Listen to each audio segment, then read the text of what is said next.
BJP മുന്നോട്ട് വെച്ച അവരുടെ പ്രകടന പത്രികയിൽ ഏറ്റവും പ്രധാനപ്പെട്ട ഒരു വാഗ്ദാനമായിരുന്നു രാമക്ഷേത്രം എന്നത്. ഇതിൻ്റെ ഈ ശിലാസ്ഥാപനമടക്കമുള്ള കാര്യങ്ങളിൽ പ്രധാനമന്ത്രിയുടെ പങ്ക് അദ്ദേഹം ഈ അയോധ്യയിലെ ക്ഷേത്രത്തിൻ്റെ നിർമ്മാണോദ്ഘാടനം അദ്ദേഹം പങ്കുവഹിച്ചതാണ്. ഇതുമായി ബന്ധപ്പെട്ട കാര്യങ്ങൾ എങ്ങനെയൊക്കെയാണ് അത് രാഷ്ട്രീയമായി സ്വാഭാവികമായും പല കാര്യങ്ങളും പ്രധാനമന്ത്രിയുടെ ഭാഗത്തു നിന്ന് പരാമർശങ്ങൾ ഉണ്ടാകും എന്ന കാര്യത്തിൽ തർക്കമില്ല.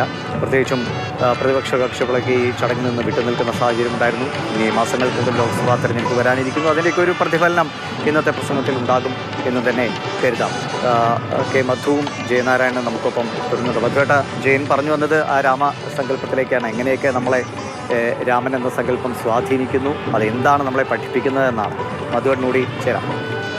വളരെ കൗതുകമാണ് ദിവിഷ. ഇപ്പോൾ എനിക്ക് തോന്നുന്നു ജയനത് കുറച്ചുകൂടി കൃത്യമായിട്ട് പറയാൻ പറ്റും. ഈ ബാലരാമൻ്റെ സങ്കല്പമാണ് ഇവിടെയുള്ളതെങ്കിൽ ജയൻ തന്നെ കാർമ്മികത്വം വഹിക്കുന്ന തൃച്ചംബരം അമ്പലത്തിൽ കൃഷ്ണനും ബലരാമനും അവരുടെ ഉണ്ണികളായിരിക്കുന്ന കാലത്ത് യാതൊരു സമയനിഷ്ഠയും ഇല്ലാത്ത വിധത്തിൽ തോന്നുംപടി കുട്ടികൾ കളിക്കുന്ന വിധത്തിലൊക്കെയാണ് ഉത്സവം നടക്കാറുള്ളത്.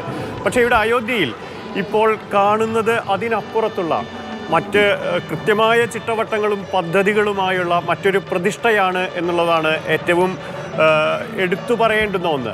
അത് വരും ദിവസങ്ങളിൽ മറ്റൊരു ടൂറിസ്റ്റ് ഡെസ്റ്റിനേഷൻ എന്നതിനപ്പുറത്ത് അയോധ്യയ്ക്ക് ഇന്ത്യയോട് പുതിയ രാമരാജ്യം എന്ന് പറയുമ്പോൾ എന്തായാലും പഴയ രാമരാജ്യത്തിലെ 20% ടാക്സേഷനുള്ള ആ രാമരാജ്യമൊന്നുമല്ല, അതിനപ്പുറത്ത് മറ്റ് പലതും പറയാനുള്ള ഒരു രാമരാജ്യം എന്ന വിധത്തിൽ കൂടി നിർണായകമാണ്.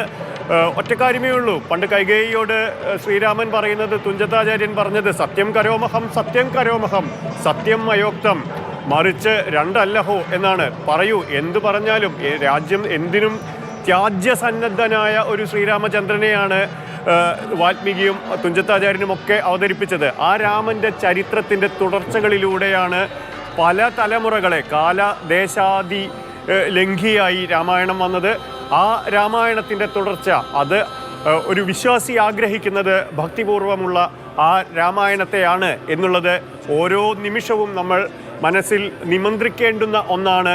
ആ വിശ്വാസത്തിലേക്കാണ് വരും ഈ ബാലരാമൻ എന്ന വിധത്തിലുള്ള ഒരു പ്രതിഷ്ഠ പൂർത്തിയാകുമ്പോൾ ആ വിശ്വാസം സമ്പുഷ്ടമാകട്ടെ എന്ന് മാത്രമാണ് ഈ ഘട്ടത്തിൽ നമുക്ക് ഏത് വിശ്വാസിയും ആവർത്തിച്ച് പറയുന്നത്.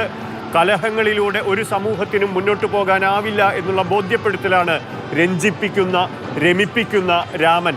ആ ബാലരാമൻ്റെ ഉത്ഭവം, തുടർച്ച, ആ ബാല കൗതൂഹലങ്ങളിലേക്കുള്ള കടന്നുപോക്കാണ് അയോധ്യയിൽ പുതിയ രാമ മന്ദിരത്തിന്, രാംലല്ല വിരാജ്മാന് ആ മന്ദിരത്തിൽ തുടക്കം കുറിക്കുന്നത് എന്ന് പ്രാർത്ഥനാപൂർവം വിശ്വാസികൾ ഉണർന്നിരിക്കുന്ന ഘട്ടമാണിത്. ദിവിഷ്.